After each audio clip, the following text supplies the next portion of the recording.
यह कहकर राजू ने वह बक्सा अपने सर पर उठा लिया। फिर वह और सरपंच बादशाह की ओर चल पड़े और कुछ ही देर में वे बादशाह के दरबार में दाखिल हो गए। बादशाह के सामने बक्सा रखकर सरपंच ने कहा, बादशाह सलामत, ये लड़का मेरा पड़ोसी है। ये लकड़ियां काटने जंगल गया था और वहां एक गुफा में इसे यह हीरे जवाहरात का बक्स मिला।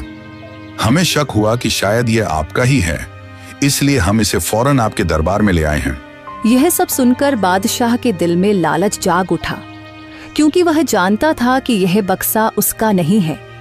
लेकिन इतनी कीमती हीरे जवाहरात देखकर उसके मन में यह ख्याल आया, ये हीरे जवाहरात असल में मेरे नहीं हैं, मगर जब ये किस्मत से मेरे पास आ ही गए हैं तो मैं इन्हें बेकार क्यों जाने दूं।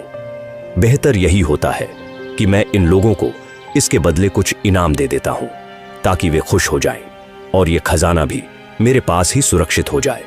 ये सोचकर बादशाह ने उनसे कहा, हाँ, यह बक्सा मेरा ही है।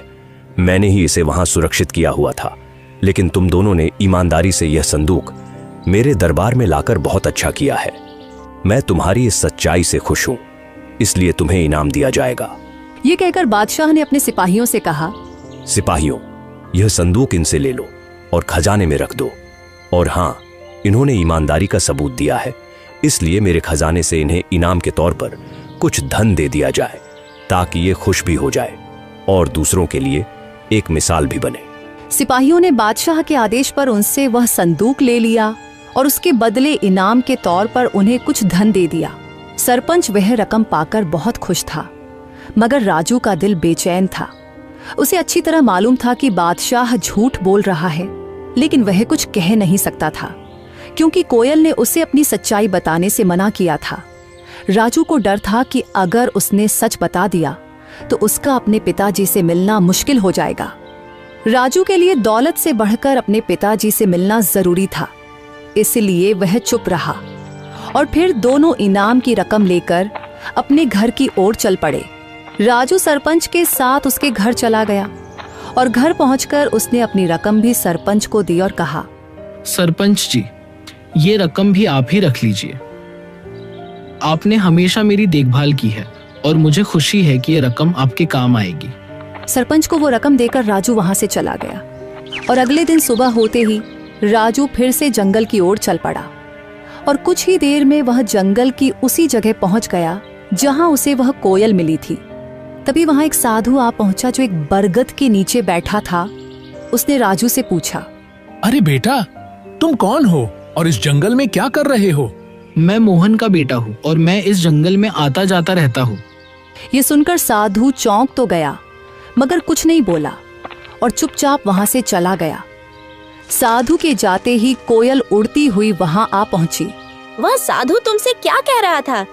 कुछ नहीं, वह बस पूछ रहा था कि तुम कौन हो और यहाँ क्या कर रहे हो।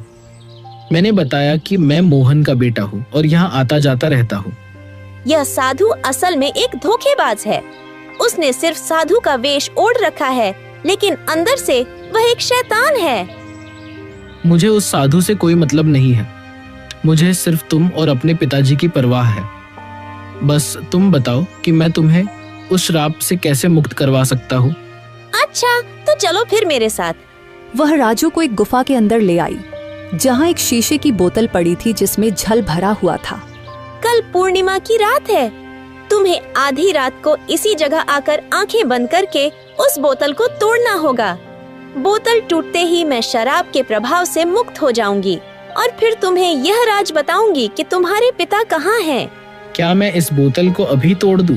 नहीं, कल पूर्णिमा की रात है। तुम इसे सिर्फ कल ही तोड़ सकते हो। इतना कहकर वह कोयल वहां से उड़ गई और राजू भी अपने घर की तरफ चल पड़ा और दूसरी तरफ वह साधु छुपकर उन दोनों की बातें सुन रहा था। वह भी राजू के पीछे चल पड़ा। जब राजू अपने घर के करीब पहुंचा तो उसने साधु को अपने पीछे आते देखा और वहीं रुक गया। साधु करीब आकर राजू से बोला, मैंने अपनी आंखों से देखा है कि तुम कोयल से बात कर रहे थे। देखो, तुम इस कोयल को नहीं जानते। वह कोई साधारण कोयल नहीं है। मैं सब जानता हूँ, लेकिन वह कोयल मेरे पिताजी के बारे में जानती है और मैं किसी भी कीमत पर अपने पिताजी को पाना चाहता हूँ। तुम्हारे पिताजी अब इस संसार में नहीं रहे। वह कोयल तुम्हें फंसाकर श्राप से मुक्ति पाना चाहती है। यह सुनकर राजू क्रोधित हो गया। अरे साधु महाराज, मैं साधुओं का सम्मान करता हूँ, मगर तुम्हारे जैसे पाखंडी साधुओं का नहीं। याद रखो, इसके आगे मैं एक भी शब्द बर्दाश्त नहीं कर सकता।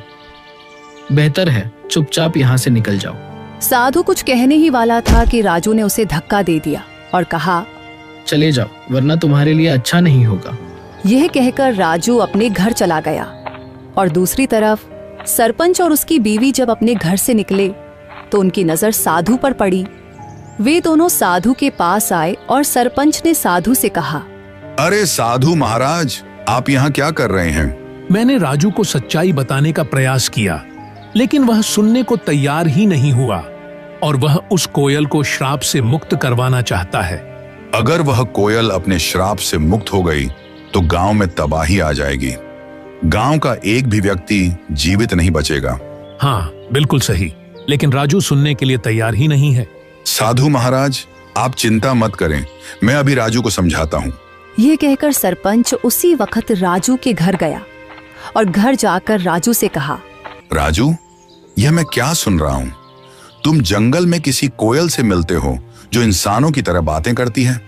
क्या तुम्हें यह अजीब नहीं लगा कि एक कोयल इंसान की तरह कैसे बोल सकती है? ओह, तो आपको पता चल गया। देखिए सरपंच जी, शुरू में मुझे यह सब अजीब लगा था, लेकिन अब नहीं। और मुझे पूरा विश्वास है कि यह बात आपको उस साधु ने ही बताई होगी। देखिए सरपंच जी, 8 साल पहले मेरे पिताजी रहस्यमय ढंग से लापता हो गए थे और वह कोयल जानती है कि मेरे पिताजी कहाँ हैं। मैं बस अपने पिताजी को पाना चाहता हूँ, उनसे मिलना चाहता हूँ। बेटा, तुम अपने पिताजी के बारे में कुछ भी नहीं जानते हो? हाँ, मैं नहीं जानता, बिल्कुल नहीं जानता, क्योंकि आपने कभी मुझे बताया ही नहीं और न ही गांव वालों ने कुछ कहा, तो फिर मैं कैसे जान पाता? अब मैं किसी की बात पर विश्वास क्यों करूं? बताइए। मुझे सिर्फ कोयल की बात पर विश्वास है और कल पूर्णिमा की रात है। कल मैं उस कोयल को श्राप से मुक्त कर दूंगा और वह कोयल श्राप से आजाद होकर मुझे मेरे पिताजी से मिलवाएगी। इतना कहकर राजू गुस्से में घर से बाहर निकल गया। राजू, मेरी बात सुनो। राजू, रुको। सरपंच ने राजू को आवाजें दी, मगर उसने एक भी न सुनी और घर से निकल गया। सरपंच भी घर से बाहर आया और साधु भी घर के बाहर ही खड़ा था।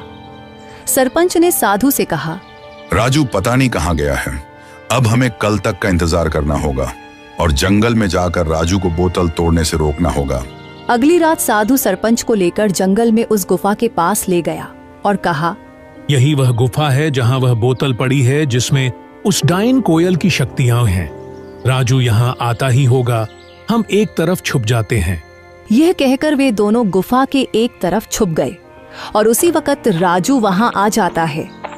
राजू को देखकर वह कोयल उड़ती हुई राजू के पास आई और बोली, यहाँ साधु और सरपंच आए हैं। वे गुफा के एक तरफ चुपचाप खड़े हैं। वे तुम्हें इस बोतल को तोड़ने से रोकेंगे, पर तुम उनकी बात मत मानना। अगर तुम उनकी बात मान लो तो तुम कभी अपने पिताजी से नहीं मिल पाओगे। नहीं, मैं उनकी बात नहीं मानूंगा। ठीक है, तो तुरंत जाओ, वह बोतल उठाकर ले आओ और उसे तोड़ डालो। राजू जल्दी से गुफा के अंदर गया और वह बोतल उठा लाया। जैसे ही वह उस बोतल को तोड़ने लगा तो साधु और सरपंच वहां आ गए। राजू, रुको, इस बोतल को मत तोड़ो, तुम बहुत बड़ी गलती कर रहे हो। नहीं, मुझे किसी भी हाल में अपने पिताजी से मिलना है। राजू, ध्यान से सुनो। ये कोयल कोई साधारण पक्षी नहीं, बल्कि एक डायन है। आज से 10 साल पहले जब तुम छोटे थे, इस डायन ने पूरे जंगल पर कब्जा कर रखा था। जो भी गलती से इस जंगल में जाता, फिर कभी लौट कर नहीं आता था। तब तुम्हारे पिताजी और मैंने मिलकर ठान लिया कि इसे रोकना ही होगा। हमने साधु महाराज से उपाय पूछा। उन्होंने बताया कि इस अभिशाप को खत्म करने के लिए तुम दोनों में से किसी एक को जंगल के पास वाले कुएं में अपनी जान देनी होगी। तुम्हारे पिताजी बहादुरी से आगे आए और यह बलिदान स्वयं देने का निश्चय किया। उन्होंने कुएं में छलांग लगाई और साधु महाराज ने उस डायन की सारी शक्तियां एक बोतल में कैद कर दी और उसे कोयल में बदल दिया। इस तरह यह जंगल सुरक्षित हो गया। मगर यह राज हमने किसी को नहीं बताया। गांव वाले कुछ नहीं जानते। ये बात सिर्फ मुझे और साधु महाराज को मालूम थी, इसलिए हमने तुम्हें भी कभी नहीं बताया। लेकिन अगर तुमने ये बोतल तोड़ दी तो ये फिर से अपने असली रूप में आ जाएगी। ये सिर्फ उसकी एक चाल है। ये लोग झूठ बोल रहे हैं। सच्चाई वही है जो मैं कह रही हूँ। अगर मेरे मन में कोई चाल होती तो मैं तुम्हारी मदद क्यों करती? क्या गांव वालों ने कभी तुम्हारी मदद की? नहीं। तुम्हें धन, सामान, हीरे मोती सब मैंने दिए। अब मैं तुम्हें तुम्हारे पिताजी से भी मिलवा रही हूँ। राजू भ्रम में पड़ गया और उसने वह बोतल जमीन पर फेंक कर तोड़ दी। फिर अचानक वह कोयल एक डायन के रूप में आ गई। राजू, तुमने मेरा बड़ा काम आसान कर दिया। अब मैं आजाद हूँ और अब तुम सबकी शामत आ गई है। आज मैं तुम में से किसी को भी जिंदा नहीं छोड़ूंगी। राजू, तुमने बहुत बड़ी गलती कर दी है। अब ये डायन हमें किसी भी हाल में जिंदा नहीं छोड़ेगी।